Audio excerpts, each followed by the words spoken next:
Assalamualaikum warahmatullahi wabarakatuh. Innal hamdalillah wassalatu wassalamu ala Rasulillah wa ala alihi wa sahbihi wa mawala. La haula wala quwwata illa billah. Amma ba'd. Masyiral hadirin jamaah salat subuh Masjid Al-Mughni yang senantiasa dimuliakan oleh Allah. Mari bersama-sama kita mengucapkan rasa syukur alhamdulillah kehadirat Allah Subhanahu wa taala atas limpahan nikmat hidayah, karunia dan inayahnya kepada kita semua, sehingga pada saat ini kita dalam keadaan iman dan Islam, dalam keadaan sehat walafiat, bisa melaksanakan kewajiban kita di pagi hari ini, yakni melaksanakan sholat subuh secara berjamaah di masjid yang kita cintai ini. Sembari kita lanjutkan beriktikaf, bermujalasah, bermajlis taklim di taman-taman surganya Allah. Selawat dan salam terlimpah baginda junjungan kita Rasulullah Muhammad SAW yang selalu kita nantikan syafaatnya min yaumil hada ila yaumil qiyamah. Pada bulan yang lalu kita membicarakan tentang kebersihan diri atau kebersihan pribadi, kebersihan lingkungan dan kebersihan keluarga. Tentu itu sudah berusaha untuk kita lakukan, di mana kebersihan diri kita terdiri dari diri batin dan diri dohir.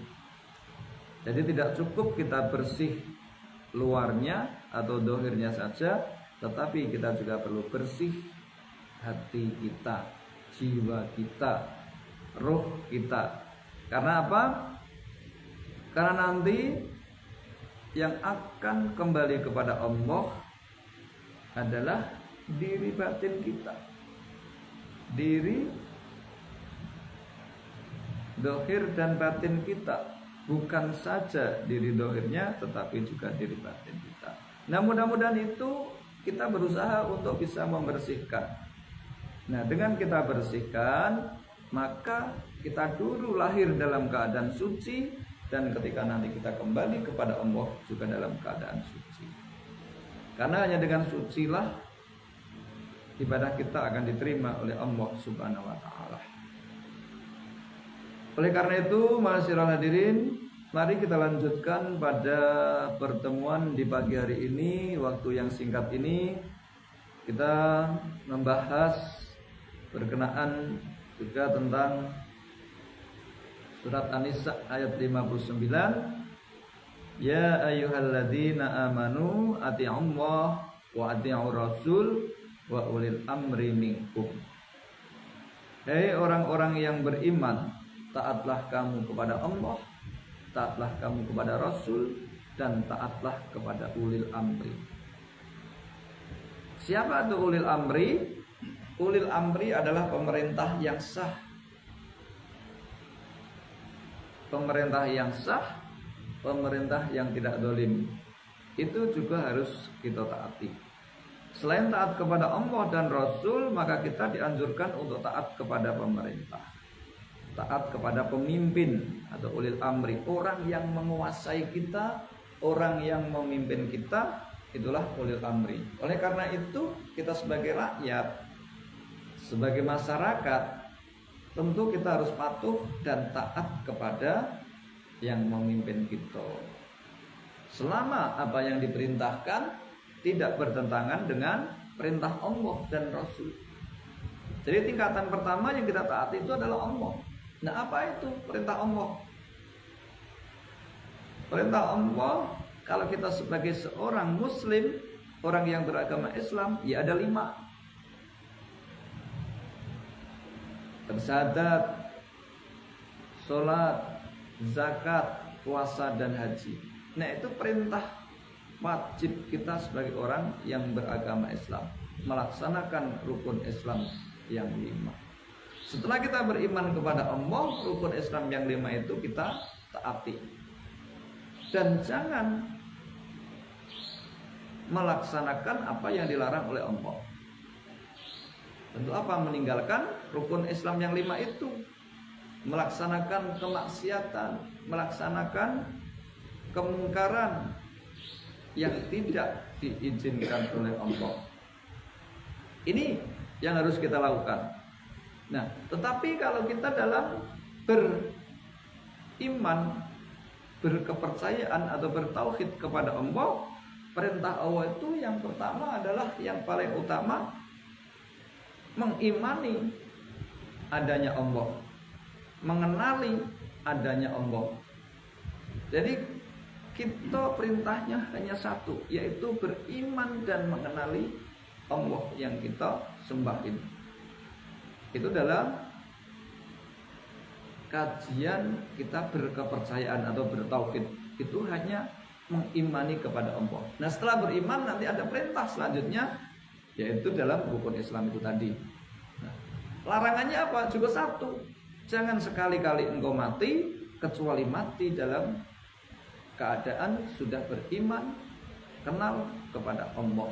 Nah, jadi wala tamutunna illa wa antum muslimun. Jangan engkau mati kecuali mati dalam keadaan sudah beriman, sudah kenal, sudah tahu kepada Allah. Karena apa?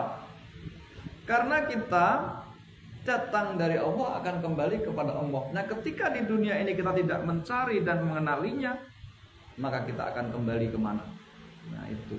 Oleh karena itu, bagi kita perintah untuk mengenali Allah dan mengimaninya itu adalah perintah yang paling utama dari segi ilmu tauhid. Larangannya, jangan sekali-kali engkau mati sebelum engkau kenal dengan Allah, beriman kepada Allah. Jadi jangan sampai kita mati dalam keadaan kafir. Artinya kita harus beriman dulu. Supaya apa? Supaya nanti kita bisa kembali kepada Allah dengan selamat. Nah, prakteknya beragama Islam ya ada rukun Islam yang 5 itu: syahadat, sholat, zakat, puasa, haji. Kalau mampu kerjakan semuanya. Larangannya, jangan sekali-kali engkau tinggalkan rukun Islam yang 5 itu. Nah, ini. Kemudian dalam bermuamalah, kewajiban kita senantiasa berbuat baik kepada sesama. Dalam satu lingkungan keluarga, dalam satu masyarakat, dalam satu majelis atau dalam satu bangsa, kita harus berbuat baik. Tidak boleh berbuat yang melanggar atau bertentangan dengan hukum-hukum Allah. Contohnya bermusuhan, saling memfitnah, saling menghina, saling menjatuhkan, atau bahkan mengambil haknya tanpa izin. Nah, itu dilarang. Nah, oleh karena itu orang yang taat kepada Allah, tentu kita tidak akan melakukannya hal-hal yang dilarang oleh Allah dalam bermuamalah. Kemudian yang kedua, taat kepada Rasul. Nah, apa yang dilakukan oleh Rasul itu tentu apa yang diperintahkan oleh Allah. Apa yang dilarang oleh Rasul tentu itu adalah apa yang dilarang oleh Allah. Dan Nabi mengajarkan kepada kita untuk senantiasa melaksanakan kebaikan atau beramal soleh. Ya, kita berusaha. Apa yang dikerjakan oleh Nabi kita ikuti. Nabi melaksanakan sholat, kita sholat. Jadi kalau Allah memerintahkan, Nabi mencontohkan. Nah, apa yang dicontohkan Nabi itu yang kita kerjakan. Nah, dalam berumah tangga, bagaimana Nabi memimpin keluarganya? Nabi seorang pemimpin tapi juga masih melaksanakan menjahit sendalnya yang putus, menjahit sendiri bajunya yang robek, kemudian memerah susu untuk minuman keluarganya. Artinya berkarya. Nah, Nabi mengajarkan kita untuk berkarya, bekerja. Nah, kita sebagai orang yang mengikuti, kita tentu juga harus melaksanakan yang demikian. Karena apa? Karena kewajiban kita sebagai kepala keluarga adalah menafkahi keluarga. Dan tentu kita juga harus bertanggung jawab akan keluarga kita masing-masing. Sehingga Jangan sampai kita menterlantarkan keluarga ataupun anggota keluarga. Sebagaimana yang dicontohkan oleh baginda Rasulullah. Meskipun dia seorang nabi, dia masih melaksanakan aktivitasnya mengurus keluarganya. Kemudian yang ketiga, ati'ullah wa ati'ur rasul wa ulil amri minkum. Taat kepada pemimpin, taat kepada pemerintah. Siapa itu? Orang yang menguasai kita. Nah, kalau kita ada di lingkup yang paling kecil, RT. Nah, seorang RT adalah pemimpin bagi kita. Selama dia baik, tidak bertentangan dengan hukum Allah dan Rasulnya, ya kita patuhi. Pak RT mengajak gotong royong kebersihan lingkungan, ya kita ikuti. Membersihkan slogan di kiri kanan rumah, itu termasuk juga bagian dari iman. Kemarin yang kita bahas an-nadhafatu minal iman. Nah, kalau Pak RT, Pak RW, Pak Lurah, Pak Kades, Pak Camat sampai ke presiden itu pemimpin kita yang baik, memberikan tugas ataupun perintah untuk mengadakan gotong royong bersama, nah kita sebagai umat, kita tentu akan respon untuk bersama-sama. Karena apa? Karena itu sebagai kewajiban sosial kita dalam menjalankan kehidupan kita bermasyarakat, berbangsa, dan bernegara. Kemudian ada larangan, jangan membuang sampah sembarang tempat. Nah, tentu kita sebagai orang yang memiliki rumah, disediakan kotak sampah di rumah kita. Masjid, ya kita sediakan tempat sampah untuk jamaah, supaya apa yang diperintahkan atau yang dilarang oleh pemimpin yang ada di lingkungan kita, pemerintah yang memerintah kita, terlaksana dengan baik. Tidak membuang sampah di sembarangan, di pinggir jalan, dilemparkan ke hutan tidak nyampe, akhirnya jatuh di pinggir jalan. Tentu itu tidak dibenarkan. Kita sebagai orang muslim, kita sebagai orang yang beriman, yang mukmin, kalau memang kita beriman kepada Allah dan Rasulnya, maka taati juga pemimpin kalian. Nah, tidak boleh kita membuang sampah sembarang tempat. Kita sediakan tempat sampah. Ini sampah organik, ini sampah non organik, ini sampah medis, umpamanya. Ada 3 kotak sampah yang berbeda-beda supaya mudah untuk mengurusnya. Nah ini, atau diperintahkan yang lain. Sebagai masyarakat, kita diajak untuk menjaga keamanan lingkungan. Mungkin melalui siskampling lah. Atau mungkin siskampling digantikan dengan iuran keamanan yang dipimpin oleh Pak RT-nya atau Pak RW-nya atau ketua lingkungannya. Jadi dipilih salah satu anggota masyarakat sebagai tenaga keamanan dan kita dimintai untuk iuran. Ya sudah, kita patuh, kita taati. Itu termasuk bagian mengamalkan surat An-Nisa ayat 59 tadi. Ati'ullah wa ati'ur rasul wa ulil amri minkum. Nah, itu jika kalian termasuk orang-orang yang beriman. Tetapi kalau kita bandel, ya perintah Pak RT, Pak RW, pemerintah tidak kita ikuti, nah dikhawatirkan keimanan kita juga tidak sempurna. Karena perintahnya, ya ayyuhalladzina amanu, hai orang-orang yang beriman, taatlah kepada Allah, taatlah kepada Rasul, dan taatlah kepada pemimpin-pemimpin kalian. Nah, kalau kita dalam suatu jamaah masjid, nah pemimpinnya ya imamnya yang memimpin, ya kita harus taat. Karena kalau tidak taat, apa yang kita lakukan bisa menjadi sia-sia. Contohnya dalam sholat, imamnya mengomandoi untuk rukuk, kok dia malah sujud, ya tentu batal. Amalnya akan menjadi sia-sia. Karena apa? Tidak patuh, tidak taat, tidak sami'na wa atokna kepada pemimpinnya. Nah, ini pentingnya kita sebagai anggota masyarakat atau umat untuk patuh dan taat kepada seorang pemimpin. Dan pemimpin memiliki tanggung jawab yang berat.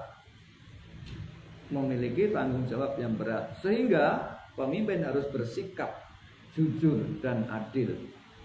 Tidak boleh membeda-bedakan anak buahnya, umatnya, jamaahnya, atau rakyatnya dalam melaksanakan tugasnya hidup di tengah-tengah masyarakat. Seorang pemimpin harus adil. Nah, bagaimana kita jika sebagai rakyat, sebagai masyarakat, sebagai jamaah menemukan seorang pemimpin yang tidak adil? Nah, ini perlu kita diskusikan, perlu kita bicarakan.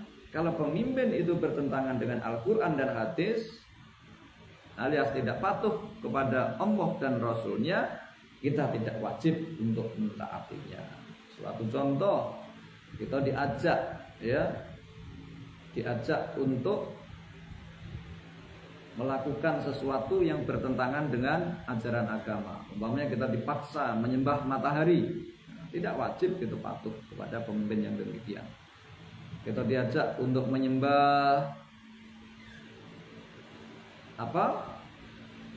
makhluk, raja atau menyembahnya, seperti Fir'aun dulu sebagai seorang pemimpin, sebagai raja minta disembah. Nah, itu umatnya tidak wajib patuh atau taat karena bertentangan dengan perintah Allah dan Rasulnya. Inilah ma'asyiral hadirin mungkin yang kita bicarakan pada kali ini. Jadi intinya pada surat An-Nisa ayat 59. A'udzubillahi minasyaitonirrajim. Ya ayyuhalladzina amanu atii'ullaha wa atii'ur rasul wa ulil amri minkum. Fa in tanaza'tum fi syai'in farudduhu ilallah wa rasuluhu in kuntum tu'minuna billah wal yaumil akhir dzalika khairu wa ahsanu ta'wila.